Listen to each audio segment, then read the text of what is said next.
Welcome to the OBS Studio demo, second installment. This demo is presented with Facebook's live production page.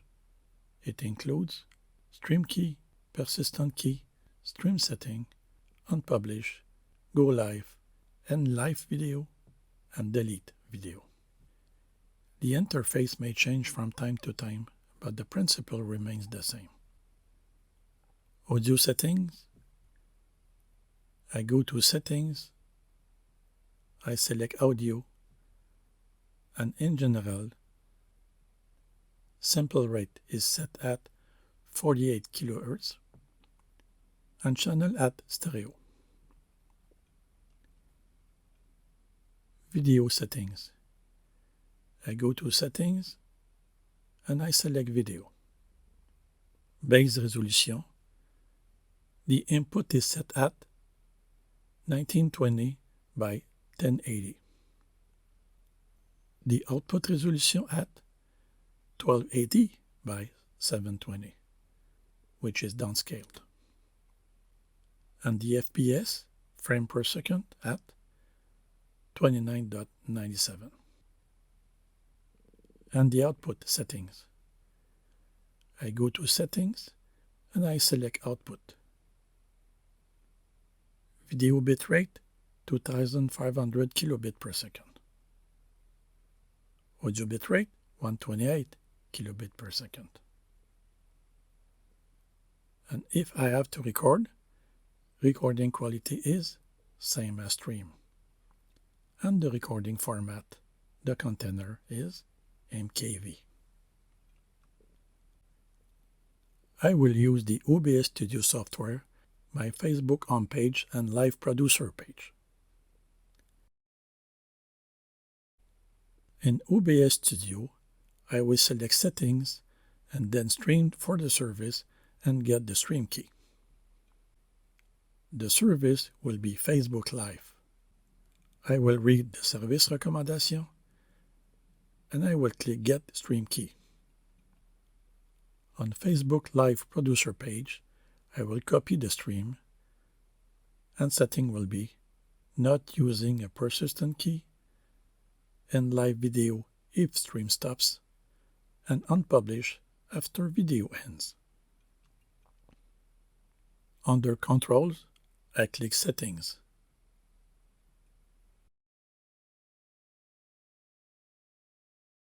In Settings, I choose Stream. In Service, I select Facebook Live. I read Streaming Service Recommendation. I click on Get Stream Key. I don't use a persistent stream key. I copy the stream key.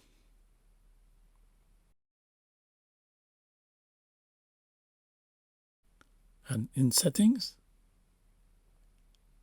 I don't use End Live Video if stream stops. And I unpublish after live video ends.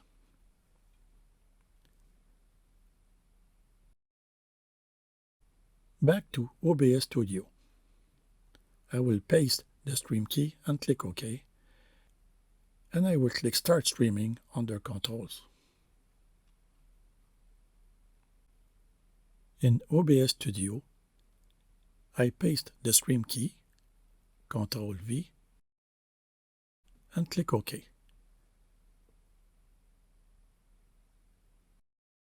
The streaming is now engaged.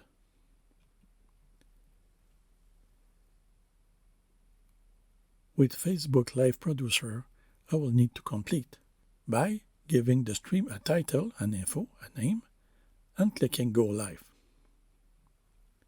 I give the stream a name. That's for me. An info for the viewers, a name, text they will see.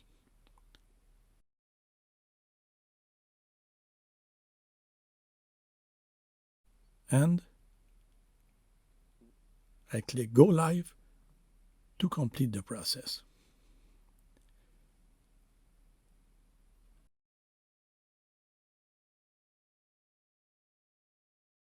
Then Facebook presents me Stream metrics.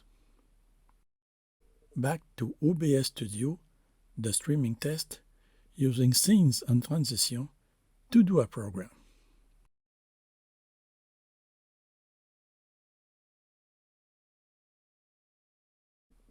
I use a similar sequence of transition I did previously. But now I'm live on my Facebook page.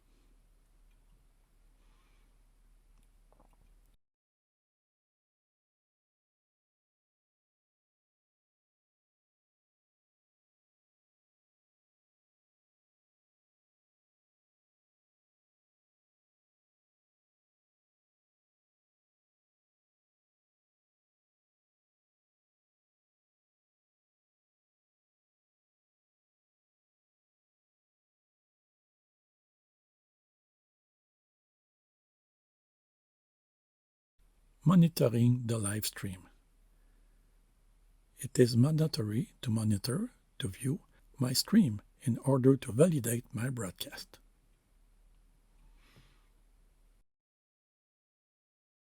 To do so, I can use my smartphone. Note that the info for the viewers appears as the title of my stream.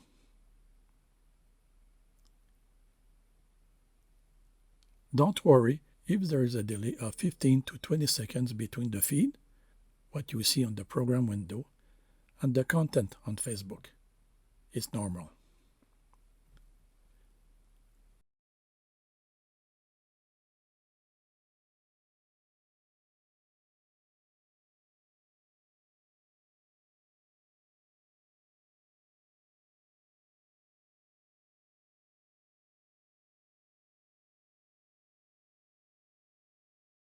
Now it's time to stop the stream.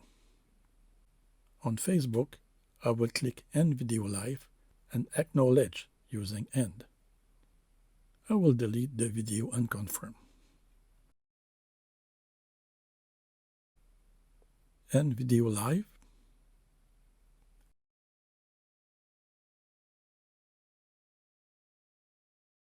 End.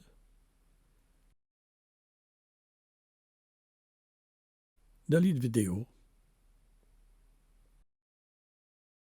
and confirm. On OBS Studio, I will stop the stream. Stop stream under Controls.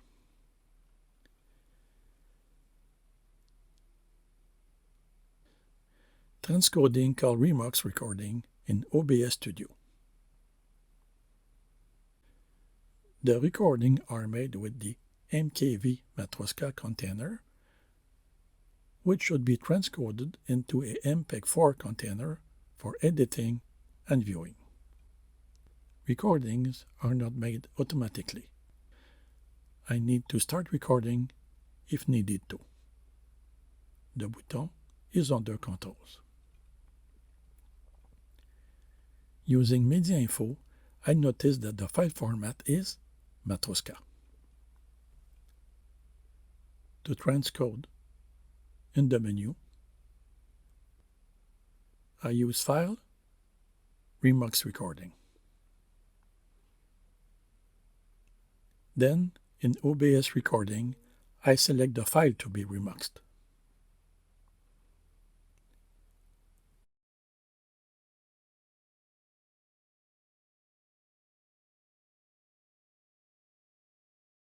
The file will be remuxed or transcoding using the same name with the MPEG-4 extension by clicking Remux.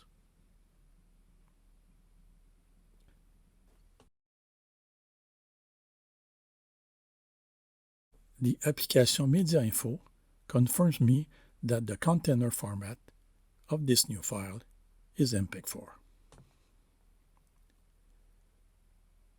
Audio USB microphone. In a real situation, a church will use an audio mixing board with several inputs and an USB output. You will see how to configure the software. Video webcam. In a real situation, a church will use a single camera or a small production switcher with an USB output. You will also see how to configure the software. As you already saw in a previous lecture, here is a typical church system diagram based on which this demo or test system diagram is a quite good simulation using a USB camera and mic. For the demo, a Yeti Nano mic and a Logitech C920 camera are connected to the PC. In Settings, Audio, I will select my microphone. Also, I will see three items in the audio mixer: volume control, mute, and advanced properties.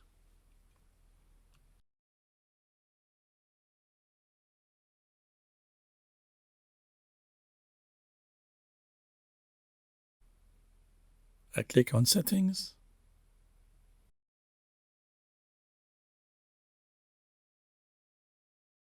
and then Audio.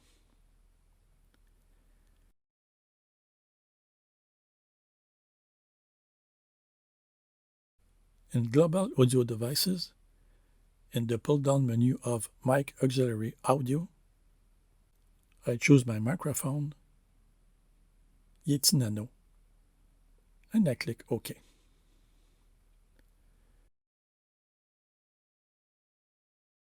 Now I see the audio level input of the mic under Audio Mixer, for which I can control the volume,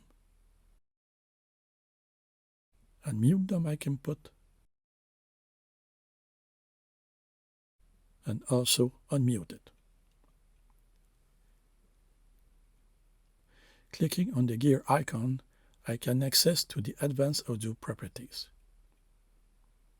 Here, I can choose mono if I have only one input channel of signal, left or right.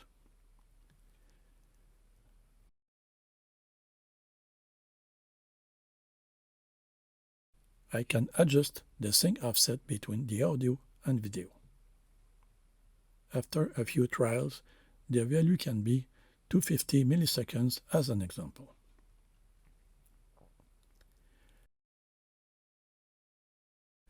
Now I will add the live camera, a video capture device, as a source and configure its properties as Full HD, 709, and 29.97 frames per second.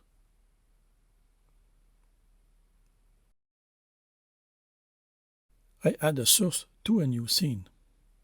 As a source type, I select Video Capture Device. I give it a name, Webcam Video Capture Device.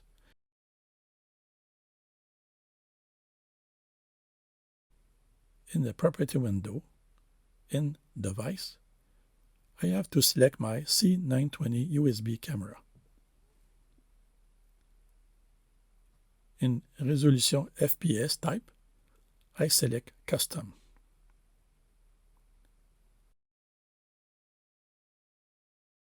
Resolution 1920 by 1080. FPS 29.97 NTSC. Color space 709. And I click OK. The USB microphone and camera are now properly set. That's it for the OBS Studio demo. You are now invited to the FAQ Vlogging with my DSLR.